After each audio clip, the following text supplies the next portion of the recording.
So நீங்க மாத்திரம் different spiritual ரெல்ம்ல இருந்தாதான் அவர் என்ன தரிசனத்தை காட்டுறாருன்னு உங்களுக்கு தெரியும். எத்தனை பேர் புரிஞ்சுக்கிறீங்க? நீங்க மத்தவங்கள மாதிரியே வாழ்ந்துட்டு இருந்தீங்கன்னா அவர் உங்களோட என்ன பேசுறாருன்னு உங்களுக்கு புரியாது, என்ன சொல்ல வர்றாருன்னு உங்களுக்கு தெரியாது. இந்த மாசம் நீங்க மாத்திரம் இந்த உலகத்தார்களுடைய லெவல்ல இருக்கக்கூடாது, வேற ஒரு லெவல்ல போய் நீங்க நிக்கணும். எத்தனை பேர் நிக்க ரெடியா இருக்கிறீங்க?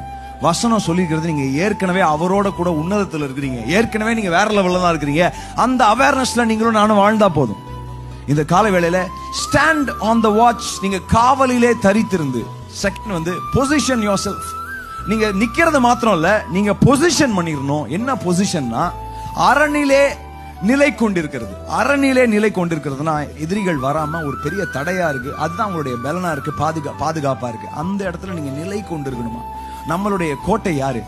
இயேசு கிறிஸ்து. நம்மளுடைய கண்மலை யாரு? நம்மளுடைய தஞ்சம் யாரு? அவரில்